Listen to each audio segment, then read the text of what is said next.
In a place far away, there lived two friends who got along very well. They walked and shared everything they had.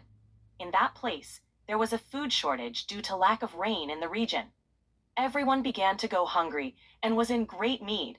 At that moment, the vulture thought, "If I do not do something, I will die of hunger. I am going to put my friend in trouble with Sir King so that he does something to get food." In that place, there lived a king who commanded all the people. One day, the vulture got up very early and went to the king to put the rabbit in bad shape. He arrived at the king and said, "Good morning, Sir King." "Good morning," replied Sir King. "Look, I've come to file a complaint against the rabbit." "And why?" the king replied. "Ah, it's that the rabbit said that he has the ability to kill a large animal from the mountain and bring its skin." "Did he really say that?" asked the king. "Yes, he said it," replied the vulture. Then the king wrote a note order to send to the rabbit. Next, the vulture took the order to the rabbit. When he arrived, he said, "Friend, Sir King sent you a note order." "And what is that for?" asked the rabbit. "Who knows, but he wants you to go," said the vulture. The rabbit got very worried. He took a bag, put it on his shoulder, and went out to the kingdom to see what the call was. When he arrived at the king, he greeted him with great respect. "Good morning, Sir King." "Good morning," replied the king. "Here I come to fulfill your call," said the rabbit. "It's good. It is because the vulture came yesterday to file a complaint against you," replied the king. "And why is that?" answered the rabbit. "Ah, he said that you are capable of bringing me the skin of a big animal from the mountain," said the king. "Mr. King, I didn't say anything. He just does it out of envy because I am very smart." "Nothing of that. I give you 3 days to fulfill this order," said the king. Then the rabbit returned home very afflicted. While he was returning, he thought about what he could do. He had an idea. He looked for a moro and a stick, made a hole in the moro, put it on the tip of a stick, and climbed a tree in the middle of the mountain to place it. When the air was strong, the snout buzzed loudly. All the animals heard that sound. The tiger, who was stronger and more valued, approached in the direction of that sound. When he reached the foot of the tree, he found the rabbit sitting, quite distressed. The tiger looked at him and asked, "What is that sound?" "Ah, shut up, Tio. The world wants to get lost, and we have to hide to defend ourselves. But you are too big and you won't be able to hide," said the rabbit. "And what should I do?" said the tiger. "Only if you let me tie you by the paws and hands." The tiger lay down, the rabbit tied him up, and he said, "Theo, to see if you are well tied." The tiger jumped and would not let go, and then the rabbit said, "Look, tiger, I only want you to kill you." He took out a knife that he was carrying and cut the tiger's throat. He took a piece of skin and took it to the king. "Here is your order, Sir King," said the rabbit. "Is it true that you had said it? How did you bring it?" said the king. "Although it was impossible, but since it was an order, I had to complete it," replied the rabbit. While the vulture stayed eating meat for long days in the mountains, but it turns out that one day the meat ran out. Then the vulture said, "I will go to the king to put the rabbit in trouble so that he can make more meat to continue eating." He went back to the king to put him in trouble again. Now I will tell the king what the rabbit said. Just as he brought him the tiger's skin, he is also capable of taking the skin of a large sea animal. He went towards the king to tell him again. The rabbit said that he has the ability to bring you the skin of an animal from the sea. "Is it true?" asked the king. "Yes, that's what he said," the vulture answered.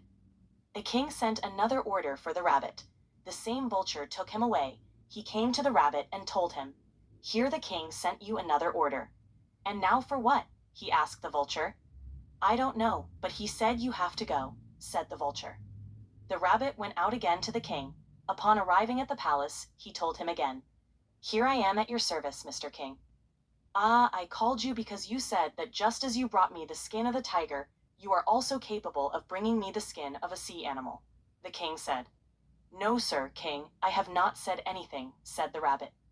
"You said it, because your words reached my ears. You have to bring it to me, and if you don't bring it, you die," said the king. "Sir King, I didn't say anything." "None of that, you have to do it," said the king. "All right, but give me some time," said the rabbit. He left again, very worried, and as he walked he thought, "What should I do now? Ah, I know, on the beach lizards come out to warm up. I'll catch one to kill him. I'll take a ball and a stick to play with him. While we're playing, I'll hit him on the head, kill him, and take his skin." He left very early for the beach. When he got closer, he saw a lump outside the water. It was a lizard warming up. He approached and said, "Hello, Theo Lizard, are you warming up?" "Yes," replied the lizard. "While you're warming up, let's play. I brought some toys, a ball, and a stick." The rabbit showed him how to play the game. The lizard liked it and started playing with the rabbit. While they were playing, the rabbit took the stick and hit the lizard on the head. "Ouch! Rude! Don't hit me," said the lizard. "No, Theo, sorry. It's just that we hit each other while playing," said the rabbit. "If you had hit me on the tail, you would have killed me," said the lizard. "Ah," thought the rabbit, "so the tail is where its life is. Next time I'll hit his tail." When the lizard wasn't looking, the rabbit went behind him and hit him again. Then the lizard started shaking until he died. The rabbit took out the knife again, cut a piece of skin, and took it to the king. He arrived at the king's house and said, "Here is what you asked for," and handed it over. "Oh, so you did say it? How did you bring it?" replied the king. "Even though I didn't say it, since it was an order, I had to do it," answered the rabbit. When he returned home, the rabbit thought, "It's already a lot of trouble on Vulture's part. Now I will denounce him, because if I keep letting him continue, he will end up killing me." Another day in the morning, he went to the king's palace. When he arrived, he greeted the king and then said, "I come to file a complaint." "What is it about?" asked the king. "The vulture said, just as I brought everything you ordered, he also has the ability to make you a house of pure stone." "Did he say that?" asked the king. "Yes, that's what he told me," said the rabbit. So the king sent him an order for the vulture to appear, and the rabbit took it to him. When the rabbit arrived at the vulture's house, he said, "Vulture, here is a note from the king for you." "Why?" the vulture asked. "I don't know, but you have to go," said the rabbit. At that very moment, he went out very distressed to the king's house. "Here I am, Sir King," said the vulture. "Ah, the rabbit said that just as he fulfilled the tasks we gave him, you also can make me a stone house." "No, sir, I didn't say anything," said the vulture. "Nothing of that. I'll show you the place where you will build it right now," the king said. He took him to a very large stone to start working on. He saw the stone, began to peck at it with his beak, got tired, his beak wore out, and finally he died. When they went to see him, he was dead. Meanwhile, the rabbit lived happily, because no one bothered him anymore.